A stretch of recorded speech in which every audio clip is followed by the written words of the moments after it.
রাধে রাধে বন্ধুরা, আমার চ্যানেল রূপকথায় আপনাদের সকলকে স্বাগত জানাই। আজকের এই একাদশীর পূর্ণতিথিতে আমরা নিয়ে চলে এসেছি আমাদের বাড়ির শ্রীকৃষ্ণের সাজসজ্জা নিয়ে। তো চলুন শুরু করা যাক আজকে শ্রীকৃষ্ণের সাজসজ্জা। প্রথমেই শ্রীকৃষ্ণকে একটা অরেঞ্জ কালারের সিল্কের ধুতি পরিয়ে নেওয়া হচ্ছে। ধুতিটা আমরা কিন্তু রেডিমেড বাজার থেকে কিনে আনিনি, যেহেতু বাড়িতেই বানানো হয়েছে তাই এটা ভাগে ভাগে পরানো হচ্ছে। দেখুন ধুতি পরানোটা কিন্তু হয়েই যাচ্ছে, খুব সহজেই কিন্তু পরানো হয়ে গেল। দুই পায়ের মাঝখান দিয়ে বের করে পেছন দিক দিয়ে এভাবে সেট করে দিয়ে একটা পিন লাগিয়ে দেওয়া হলো, ব্যাস আর কিছু না। এবার টপটা পরিয়ে নেওয়া হলো। অরেঞ্জ কালারের সঙ্গে এই মেরুনটা কিন্তু দারুণ লাগছে। এরপর কুচিটা সেট করার ব্যাপার, কুচিটাও আমরা আলাদা করেই বানিয়ে নিয়েছি। কুচিটা শুধু বেঁধে দেওয়া হলো ওভাবে। এবার পায়ের ফাঁক দিয়ে কুচিটাকে তুলে এভাবে একটু সেট করে নেওয়া হবে। আপনারা চাইলে কিন্তু কুচিটা এভাবে সেট না করে সামনেও ছড়িয়ে রাখতে পারেন, তাতেও কিন্তু বেশ সুন্দর লাগে। আমরা এভাবেও রেখেছি, হয়তো আপনারা ভিডিওতে দেখেছেনও।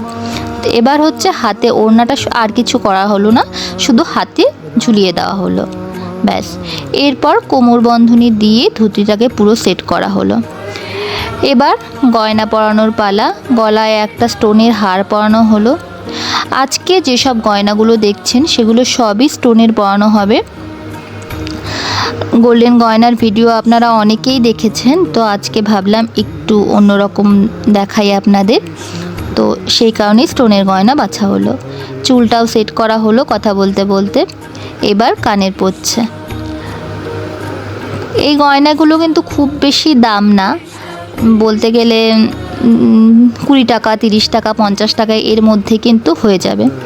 এগুলো আমাদের যে মার্কেট আছে এখানেই মার্কেটেই পাওয়া যায়।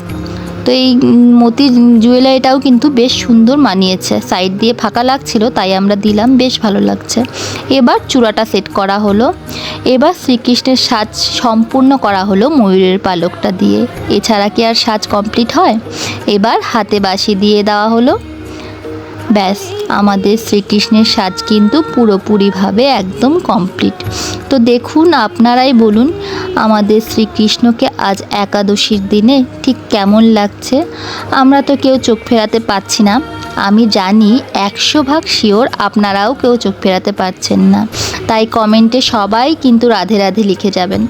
আপনাদের আমাদের ভিডিও কেমন লাগে সেটা জানাতে কিন্তু একদম ভুলবেন না।